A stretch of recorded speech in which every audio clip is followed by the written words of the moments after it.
kendaraan nikam hilang atau ini, lalu muntung sumpah serapah, artinya kada sabar, kada ridha dengan kehilangan sesuatu tadi, maka batallah pahalamu padanya.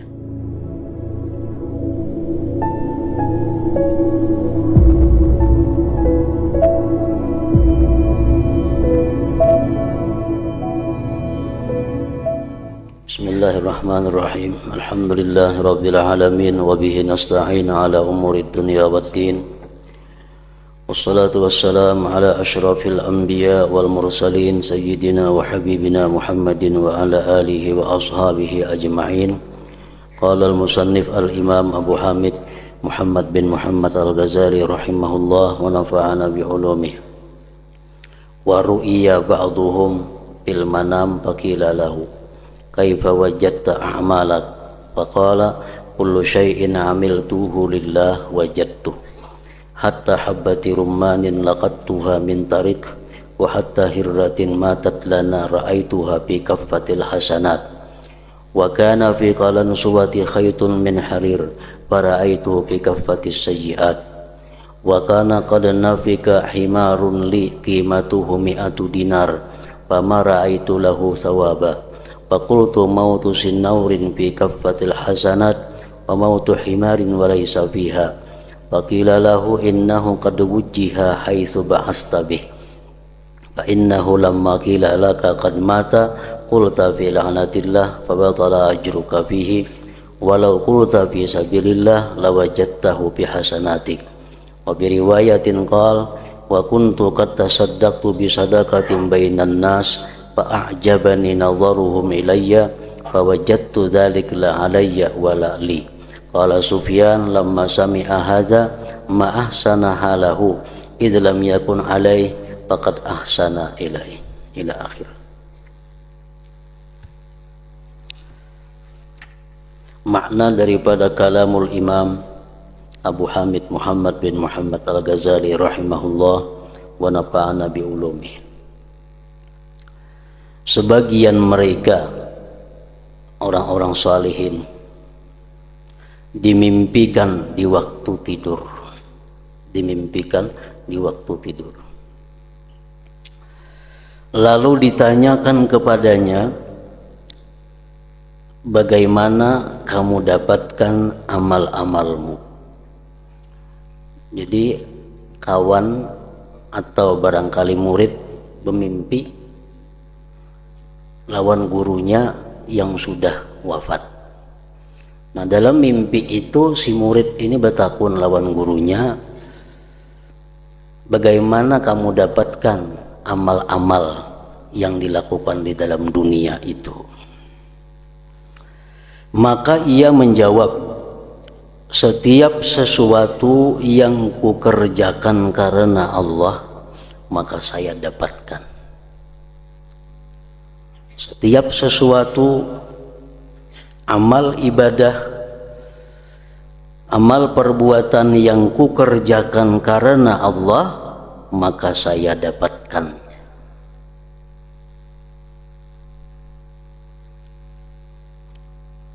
Sehingga biji delima yang kuambil dari suatu jalan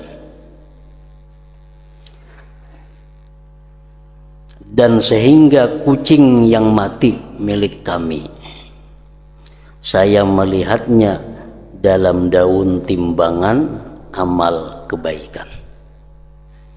Pernah dahulu sidin rupanya ada membuangi biji delima, sabiji di jalan. Itu mengganggu jalan orang, ngarannya biji itu ada di tengah jalan, bisa terdangsar orang, bisa tak apa. Jadi dibuangi, disisihkan biji delima tadi. Maka sidin dapati pahalanya itu ada di akhirat. Kucing sidin mati, nah, kucing mati sidin dapati juga pahalanya ada di akhirat. Artinya hal-hal yang sekecil itu akan terlihat di akhirat balasan apa yang dilakukan. Sesuai dengan firman Tuhan, "Famay ya'mal mithqala dzarratin khairan yarah wa may ya'mal mithqala dzarratin syarran yarah." Allah sudah menjelaskan barang siapa yang beramal seberat biji sawi kebaikan, dia akan melihat ganjarannya di akhirat. Dan siapa yang beramal seberat biji sesawi tapi kejahatan, itu pun akan dia lihat balasannya di akhirat.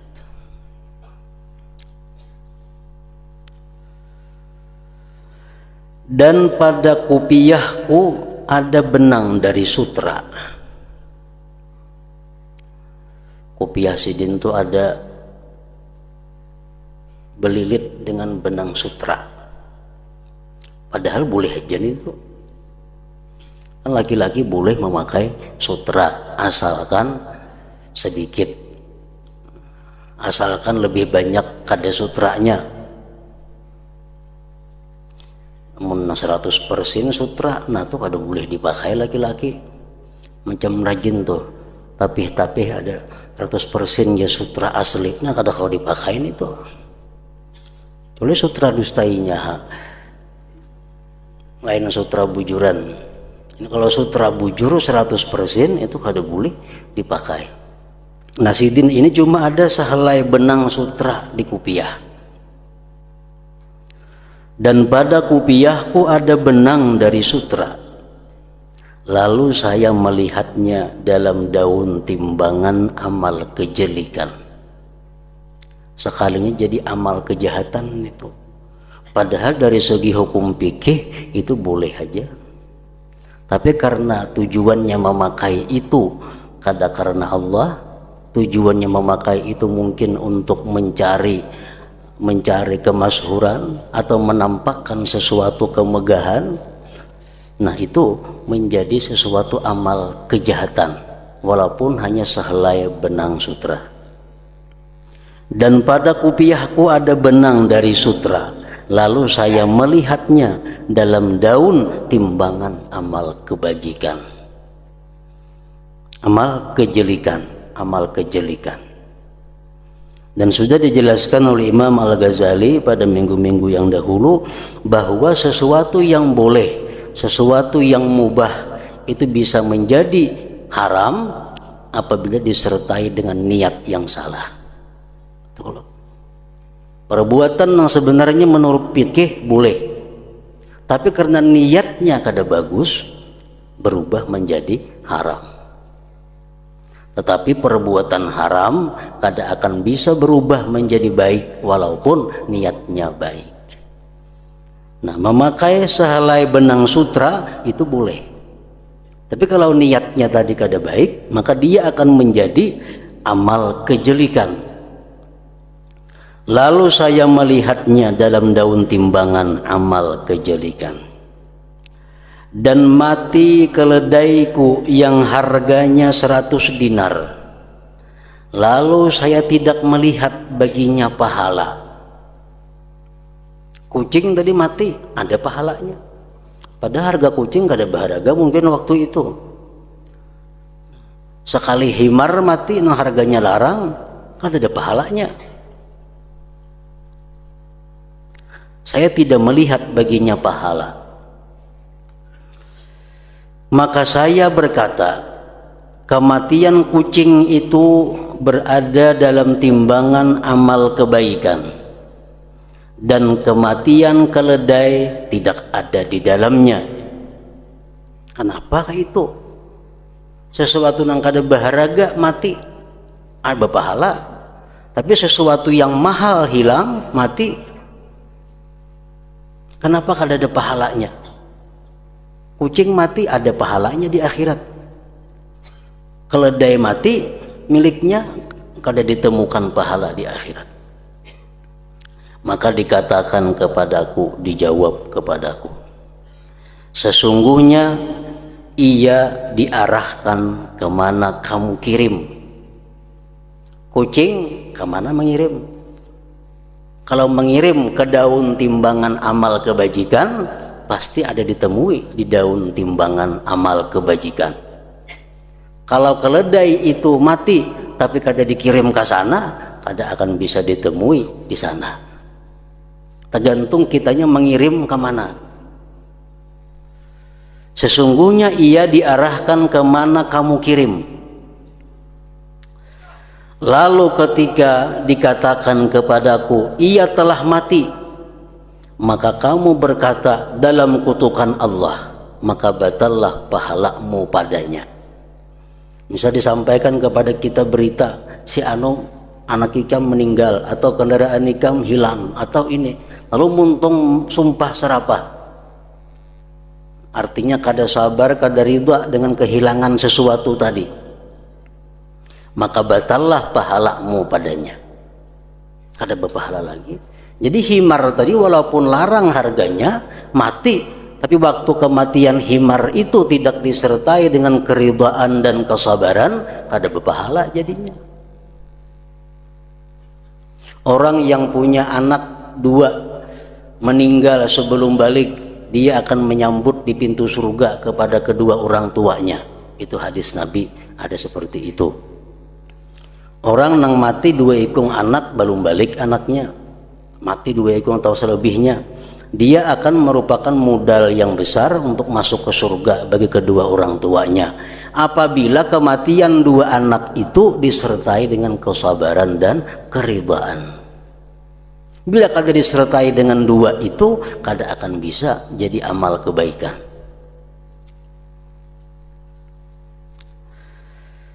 Jikalau kamu mengatakan di jalan Allah, itu himarika mati fisabilillah, menjadi kita mempunyai artinya ridha dengan apa yang ditentukan Allah, niscaya kamu mendapatkannya dalam amal kebaikan.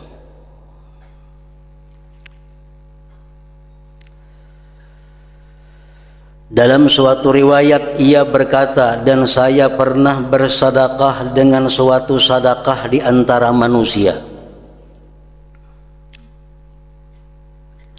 lalu pandangan mereka kepadaku menyenangkanku. Begitu bersedekah, ada orang melihat, timbul di hati senang, sedekah ini dilihat orang. Ini artinya apa? Riya itu datangnya pada waktu melakukan kebaikan, bukan sebagai pendorong berbuat baik. Ada riya nang jadi pendorong, itu lain lagi kisahnya. Ini pendorongnya baik aja, pendorongnya motivasinya karena Allah. Begitu orang melihat timbul senang hati. Nah, ini masalahnya.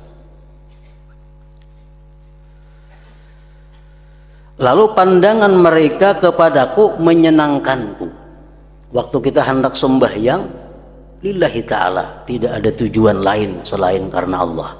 Sembahyang sampai 2 rakaat sembahyang, datangan orang. Nah, kalau kita merasa dilihat orang sembahyang kita, hati kita senang. Nah, ini jadi riyanya datang di tengah amal, bukan pendorong amal. Maka saya menjumpai demikian itu tidak bermanfaat bagiku dan tidak pula memudaratkanku. Artinya apa? Sedekah pun itu jadi pahala kada, jadi dosa kada. Artinya di akhirat nol, kada ada apa-apanya. Padahal waktu bersedekah itu asal mulanya ikhlas. Begitu dilihat orang timbul senang. Nah, timbul senang. Sekali di akhirat kadada napa-napa, pahalanya kadada, dosanya kadada. Maka saya jumpai demikian itu di akhirat, artinya tidak bermanfaat bagiku dan tidak pula memudaratkan. Sufyan As-Tsauri berkata ketika mendengar ini kisah, Sufyan As-Tsauri memberikan komentar. Ujar Sidin, alangkah bagus keadaannya karena ia tidak memudaratkan atasnya. Untung artinya itu kada jadi dosa. Untung kada jadi dosa. Ndak jadi dosa apa? Mana bersedekah, mana jadi dosa. Artinya orang yang bersedekah kemudian senang dilihat orang, jadi dosa kada jadi pahala kada, itu sudah untung. Lalu ia Allah berbuat baik kepadanya. Itu ngarannya Allah masih berbuat baik kepada orang itu. Kada disiksanya, kada diazabnya karena riyanya tadi.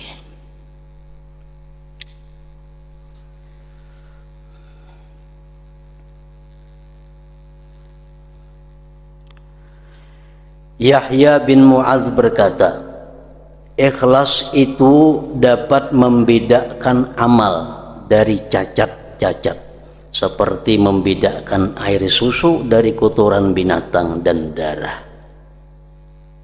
Nah, jadi amal ibadah kita ini kada akan bisa diketahui baikkah kadakah, belum bisa diketahui sebelum ada ikhlasnya.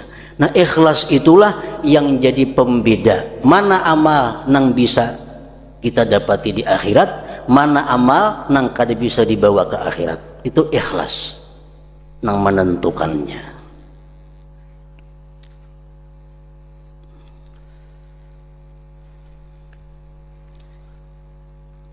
Dikatakan bahwa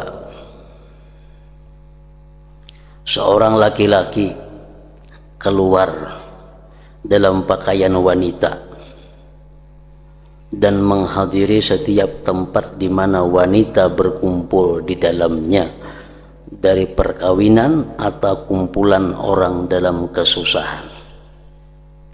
Ini si laki-laki ketujuh menyerbu. Bila ada kumpulan bebiniannya berpakaian kayak pakaian bini-bini. Kan di Arab tuh bercadar, jadi kada tahu. Pagelangan ganal kayak laki-laki kada tahu pang. Bercadar baju ganal. Jadi si laki-laki ini gawiannya kayak itu. Bila orang berkumpulan bini-bini, umpat pasang jo baju bini-bini bercadar, kada tahu pada laki-laki. Nah, gawian macam itu. Seorang laki-laki keluar dalam pakaian wanita dan menghadiri setiap tempat di mana wanita berkumpul di dalamnya, dari perkawinan atau kumpulan orang yang dalam kesusahan. Bila ada orang mati, di sini kelompok bebiniannya umpat untuk bebinian situ berkumpul.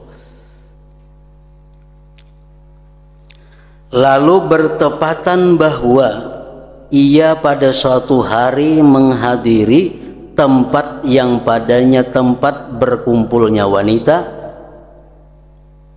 lantas mutiara dicuri. Artinya ada orang kehilangan mutiara dan kumpulan itu misalnya 2-30 bini-bini, saya kong ingin tadi umpat di situ, lalu ribut, ada yang hilang mutiara. Kumpulan bini-bini itu ada yang kehilangan mutiara. Maka mereka berteriak agar tutuplah pintu, kunci lawang, sehingga kami memeriksa satu persatu. Nah, pacang ketahuan ini. Tutuplah pintu sehingga kami periksa. Maka mereka memeriksa satu demi satu, dicari di kantong, cari di sini. Kalau ada menyimpan mutiara tadi. Sehingga sampailah giliran kepada laki-laki tersebut dan seorang wanita bersamanya. Pak Ampihan, ada seekong laki-laki, laki-laki tadi lawan seekong bini-bini, ada giliran beluman lagi. Tinggal berdua lagi yang belum diperiksa. Maka ia berdoa kepada Allah Ta'ala dengan ikhlas. Nang menyerbu tadi berdoa. Seraya berkata, jika saya selamat daripada yang memalukan ini, maka saya tidak mengulangi kepada perbuatan seperti ini. Berdoa di situ dengan ikhlas karena Allah. Andai kata inya kada tasupani dalam masalah ini, inya ampih melakukan nangka itu. Kan kada boleh berkumpul bini-bini itu, bergabung-gabungan itu.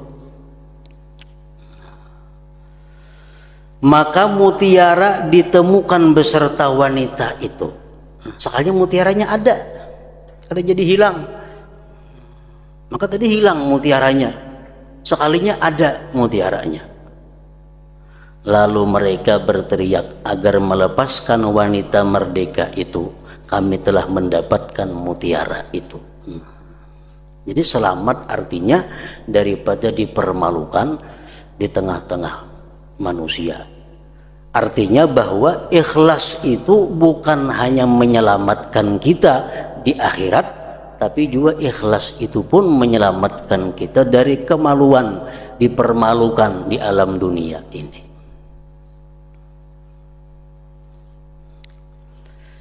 Ada seorang lagi nang macam ini, seorang laki-laki di dalam kantung gamisnya bawa botol isinya arak, botol arak.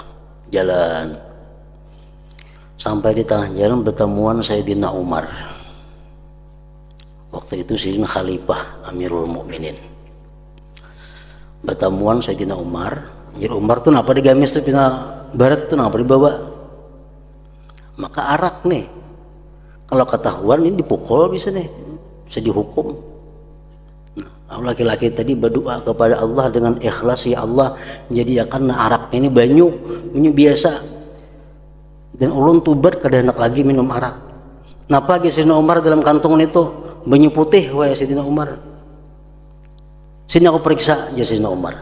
Periksa, sekalinya banyu putih bujur, hilang araknya kada ada lagi. Nah, selamatlah laki-laki tadi daripada penjara, daripada hukuman. Nah, karena doanya itu dengan ikhlas. Nah, jadi kita andai kata kita berdoa tuh seperti dalam keadaan seperti tadi, nah tentu doa kita akan dikabulkan oleh Allah Subhanahu wa taala.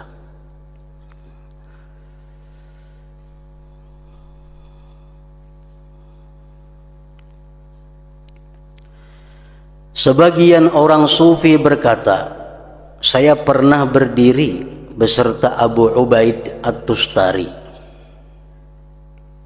dan ia sedang menanami tanahnya setelah asar dari hari Arafah. Sidin betani, rahatan menanami tanah. Lalu sebagian temannya dari Wali Abdal melewatinya. Ada Wali Abdal liwat. Lantas ia si Wali Abdal tadi membisikkannya dengan sesuatu. Wali Abdal tadi berbisik lawan Abu Ubaid tadi. Berbisik. Maka Abu Ubaid berkata tidak.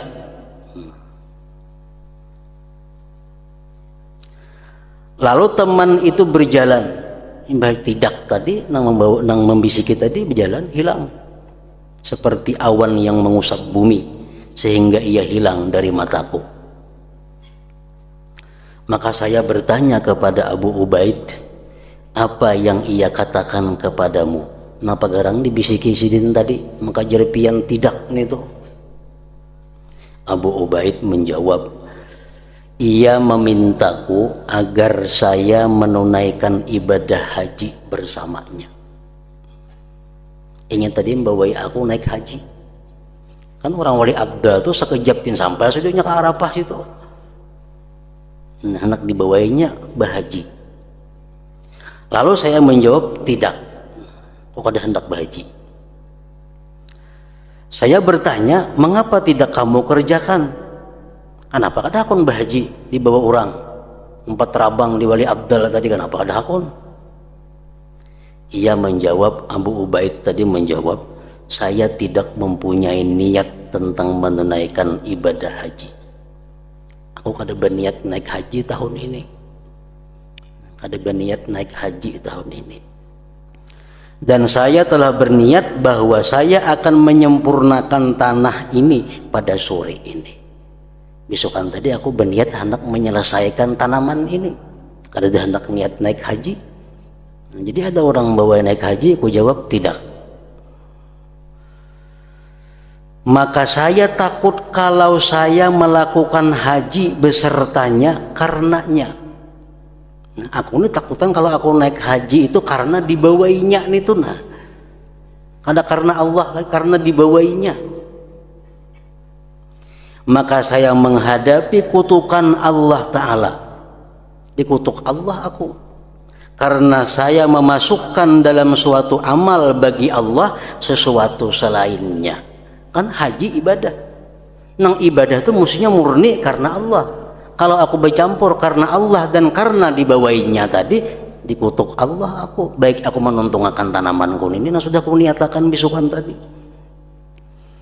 maka apa yang saya di dalamnya itu lebih besar menurutku daripada 70 kali haji. Nah, apa yang kulakukan ini lebih ganal pahalanya daripada 70 kali haji. Nah, naik haji dibawai orang artinya cuma kada ada niat, kada mau. Nah, kayak kita mau gitu jangan naik haji di burung Banjar aja menggagas sudah. Marwah Banjar nah gratis makan dijamin, kada tahu niat tahu kada lagi tolak kan sudah. Nah ini dibawain naik haji cuma karena kada ada niat tahun ini naik haji, kada mau naik haji. Nah jadi niatnya.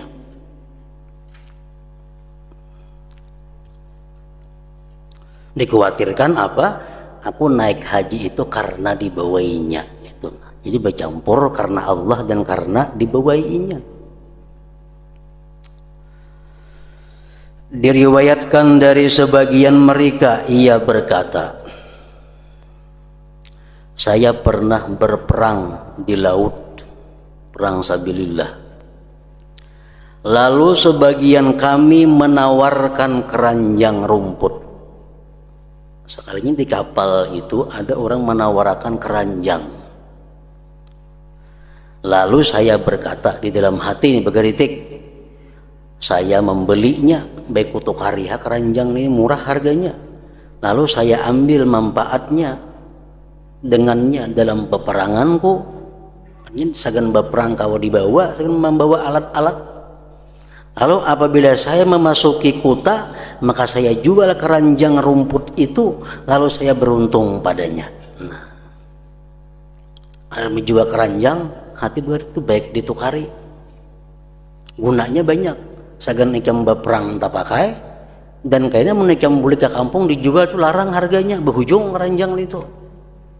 Maka saya beli keranjang rumput itu, ditukar. Maka saya melihat pada malam itu di waktu tidur bermimpi seolah-olah dua orang datang turun dari langit. Lalu salah seorang berkata kepada temannya, tulislah orang-orang yang berperang itu. Yang turun di langit tadi ada berdua, menyuruh kawannya, catat siapa-siapa yang berperang ini orangnya. Lalu ia mendikte kepadanya, si fulan keluar, artinya berperang untuk bertamasa. Ini berperang sekaligus beremian. Si fulan keluar karena ria. Nah saya kemudian 4 berperang supaya dinilai orang jagau, dinilai orang pahlawan kayaknya. Si fulan berperang untuk berdagang. Ini berperang sambil membawa jamu, membawa obat macam-macam, berjualan. Dan si fulan fisabilillah. Ini fisabilillah, dicatat, ditulis. Kemudian ia memandang kepadaku dan ia berkata, nah, giliranku pulang nih, tulislah si fulan keluar untuk berdagang. Nah ini tulis, ini pedagang nih yang keluar nih. Maka saya berkata, Allah tentang urusanku, saya tidak keluar untuk berdagang, aku berperang ini kada berdagang, dan tidak ada bersamaku suatu perdagangan. Ini bawa kada ada. Dan tidak ada bersamaku suatu perdagangan yang saya buat berdagang. Saya tidak keluar kecuali untuk berperang. Maka orang itu menjawab, kamu kemarin telah membeli keranjang rumput yang kamu maksudkan bahwa kamu beruntung padanya. Lalu saya menangis, sadar, dan saya berkata, janganlah kamu tulis aku pedagang. Maka ia memandang kepada temannya dan ia berkata, apa pendapatmu wahai kawan? Tulis tentang apa nih, pedagang kah, sabilillah kah? Temannya menjawab, tulislah si Fulan keluar untuk berperang. Hanya saja ia membeli di perjalanannya keranjang rumput agar ia beruntung padanya. Nah, sehingga Allah Azza wa Jalla memutuskan padanya dengan apa yang dia lihat. Nah, tulis ke dulu, ini keluar fisabilillah di tengah jalan nukar keranjang dari kena Tuhan tasarah memutuskan kayak apa. Nah, jadi kada kawan kayak itu kita masih belum tentu. Apalagi kita mulai kampung, misalnya kita naik ke haji, mulai kampung sudah niat dagangnya ada. Mulai kampung bawa jamu ini situ payu, membawa ini di Simakah payu, bakutak-kutak yang dibawa sudah. Itu sudah jelas mulai di benua. Ini di Makkahnya kayaknya nah. Di Makkah melihat ada barang yang bagus, di kampung nih untung baik nukar sini nah. Nah itu sudah jadi masalah. Sudah jadi masalah.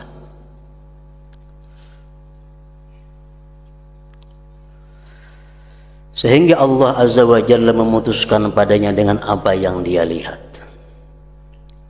Sari As-Saqati rahimahullah ta'ala berkata, sesungguhnya kamu mengerjakan salat 2 rakaat dalam tempat yang sunyi yang kamu mengikhlaskannya adalah lebih baik bagimu daripada menulis 70 hadis atau 700 hadis dengan ketinggian, dengan niat yang kada baik artinya. Dalam hadis Rasulullah mengatakan, man shalla rak'ataini fi khala'in la yarahu illallah wal malaikah kanat lahu bara'atun minan nar. Siapa sembahyang 2 rakaat di tempat yang sunyi, yang hanya Allah yang tahu dan para malaikat, 2 rakaat saja ikhlas, maka Allah selamatkan dia daripada api neraka. Dalam riwayat lain ada, Allah cabut dia dari golongan orang-orang yang munafik. 2 rakaat lagi sembahyang cuma ikhlas di tempat yang tidak dilihat oleh siapapun.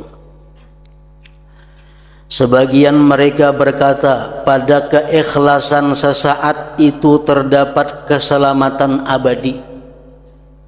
Tetapi ikhlas itu jarang sekali. Dan dikatakan ilmu adalah bibit dan amal adalah tanaman dan airnya adalah ikhlas. Artinya kada berbuah mungkin disiram.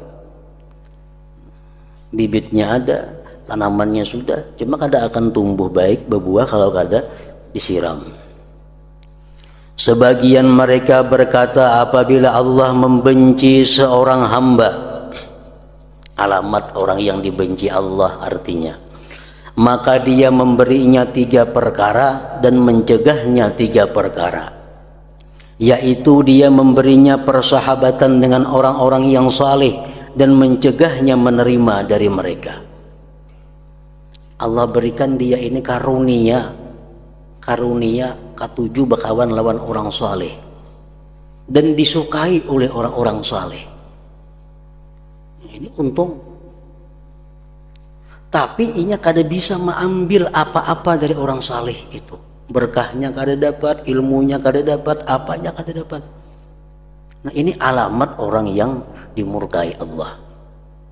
Dekat dengan orang saleh, akrab dengan orang saleh, tapi kada dapat napa-napa dari orang saleh, kada dapat berkahnya. Ini tanda orang dimurkai Allah. Artinya apa? Orang saleh haja kawan inya kada dapat napa-napa, apalagi orang nang kada saleh. Orang saleh haja kawannya kada bisa membaiki kelakuannya, apalagi orang nang kada saleh. Mestinya berkawan tuh ada pengaruhnya, ada ini kada. Nah itu alamat. Yang kedua, dan dia memberinya amal-amal saleh dan mencegahnya keikhlasan padanya. Bersedekah orang ini ke-7, sembahyang malam ke-7, semua ibadah ke-7, tapi kada diberi Allah ikhlas. Nah kada diberi Allah ikhlas, sama aja kada dapat napa-napa kena. Yang ketiga, dan dia memberinya hikmah dan mencegahnya sidik padanya. Ini diberi Allah ada ilmu-ilmu yang bagus, tapi kada jujur dalam penggunaan ilmu tersebut. As-Susi berkata, yang dikehendaki oleh Allah dari amal para makhluk adalah keikhlasan saja. Ikhlas itu yang dikehendaki Allah. Sembahyang itu orang kafir bisa sembahyang. Bazakat orang kafir banyak nang sosial pada orang Islam. Puasa orang kafir banyak nang tahan puasa 40 hari, siang malam ada bermakanan. Cuma orang kafir kadang akan bisa ikhlas. Nah, ikhlas ini yang dikehendaki Allah dari sesuatu perbuatan kita. Al-Junaid berkata, sesungguhnya Allah mempunyai hamba-hamba yang berakal, maka manakala memikirkan mereka, mereka beramal, lalu manakala mereka beramal, mereka ikhlas. Mereka ikhlas. Maka keikhlasan mendorong mereka kepada pintu-pintu kebaikan semuanya. Muhammad bin Sa'id Al-Marwazi berkata, urusan itu seluruhnya kembali kepada dua pokok. Ilmu nang macam apa aja ilmu, titiknya kembali kepada dua. Akhir perkaranya kembali kepada dua. Mengapa nang dua? Perbuatan darinya denganmu dan perbuatan darimu baginya. Itu aja intinya. Artinya sesuatu yang dari Allah kepada kita dan dari kita kepada Allah. Nah, dua butir itu, Bang. Intinya tadi dua. Satu dari Allah kepada kita, yang kedua dari kita kepada Allah. Lalu kamu ridha apa yang telah diperbuat dan kamu ikhlas pada apa yang kamu perbuat. Yang dari Allah kepada kita, kita ridha. Yang dari kita kepada Allah, kita ikhlas. Nah, selamat sudah tuh. Mengapa kanang dari Allah kepada kita ridha, dan nang dari kita ikhlas. Nang dari Allah kepada kita dalam 24 jam kada sunyi daripada 4 hal. Pasti ada 4 ini yang kita terima dari Allah. Pertama, nikmat. Itu kada boleh tidak, pasti ada. Setiap saat kita terima nikmat dari Allah. Yang kedua, bala. Bala pasti ada kita terima dalam kehidupan kita. Yang ketiga, khair, kebaikan, beribadah, taat. Yang keempat, syar, kejahatan. Nah, Allah memberikan kita 4 itu kepada kita. Nikmat, bala, baik, jahat. Terhadap yang 4 itu kita wajib ridha. Nikmat yang pertama, kesehatan umpamanya, itu nikmat. Kekayaan, nikmat. Nah, itu kita wajib ridha. Wajib ridha pertama bil qadhi, dengan yang memutuskan. Allah artinya. Kita wajib ridha, kita menerima nikmat. Kita terima nikmat, kita wajib ridha dengan yang memutuskan, Allah. Kita wajib ridha bil qadha, dengan keputusan itu.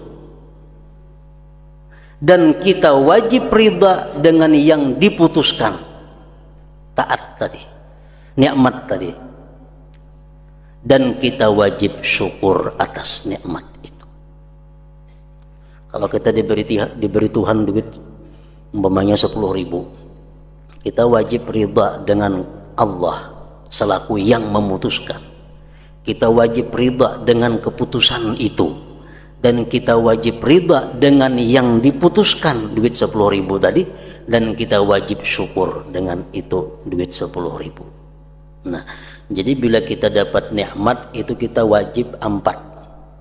1, ridha dengan dengan Allah, ridha dengan keputusannya, ridha dengan yang diputuskannya, wajib mensyukurinya. Karena ini ketentuan nikmat. Yang kedua yang kita terima bala. Bala sesuatu yang kadang menyenangkan kita. Mengapa kadang kadang menyenangkan kita? Bala, lampu pajah, bala. Makanya disuruh innalillahi wa inna ilaihi raji'un. Karena kadang menyenangkan kita. Nah, kita dapat bala itu wajib 4. Pertama, wajib ridha dengan yang memutuskan Allah. Kita wajib ridha dengan keputusan Allah itu. Kita wajib ridha dengan yang diputuskan balanya itu. Dan kita wajib sabar atas Allah Subhanahu wa ta'ala. 4 perkara. Yang ketiga yang kita terima dari Allah adalah kebaikan, taat, ibadah. Nah, itu pun 4 kita wajib. Pertama, kita wajib ridha kepada qadhi Allah. Wajib ridha kepada keputusan Allah. Wajib ridha kepada apa yang diputuskan Allah. Dan wajib kita mengingat nikmat dari Allah supaya jangan ujub. Kita misal telah menyelesaikan puasa pada hari ini.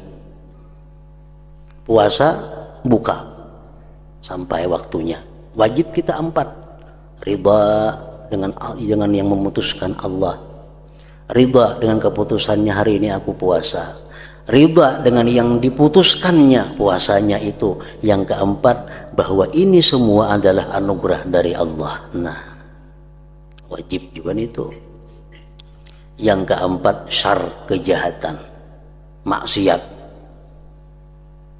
Imma maksiatnya kita atau maksiatnya orang lain pada kita. Itu yang wajib 3. 3 aja. Umpamanya kita diputuskan melakukan maksiat, kita wajib ridha kepada Allah yang memutuskan. Yang kedua, kita wajib ridha dengan keputusan Allah. Yang ketiga, kita membenci maksiat itu selaku yang diputuskan. Yang keempat, kita wajib tobat daripadanya. Kalau dari kita, kalau dari orang, kita wajib amar ma'ruf nahi munkar. Misalnya anak kita berbuat maksiat, kita wajib ridha Allah yang memutuskan anak kita berbuat maksiat. Kada boleh kita kesal, kenapa anakku nang jadi ahli maksiat nih, maka aku sudah mendoakan siang malam. Nah, kada boleh itu. Kita wajib ridha anak kita yang dipilih Tuhan untuk pelaku maksiat. Kita wajib ridha dengan keputusan itu. Tapi kita benci dengan kemaksiatan si anak itu. Dan kita wajib amar ma'ruf nahi munkar kepada si anak yang melakukan maksiat tadi. Nah, jadi artinya apabila kita bisa menyikapi bahwa yang dari Allah kepada kita itu kita ridha, yang dari kita kepada Allah kita ikhlas, nah itu selamat sudah. Jadi kamu telah bahagia dengan 2 pokok ini dan beruntung di 2 negeri, dunia dan akhirat. Nah, kemudian penjelasan tentang hakikat ikhlas. Nah, macam apa sebujurannya nangaran ikhlas itu.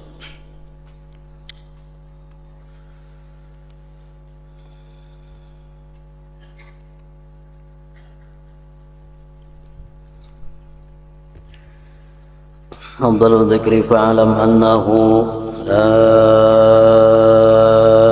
إله إلا الله محمد رسول الله لا إله إلا الله محمد رسول الله لا إله إلا الله محمد رسول الله لا إله إلا الله لا إله إلا الله لا إله إلا الله لا إله إلا الله لا إله إلا الله الله الله الله الله الله الله الله الله الله الله الله الله الله الله الله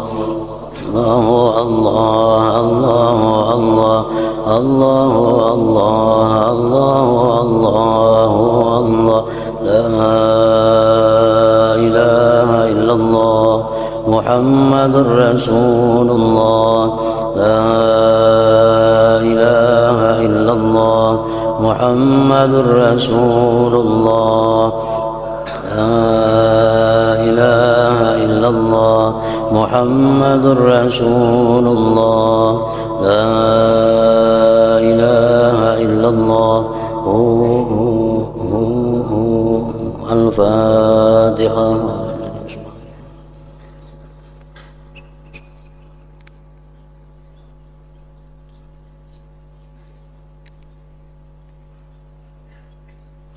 فيا أيها الرجل منه شفاعة صلوا عليه وسلموا تسليما.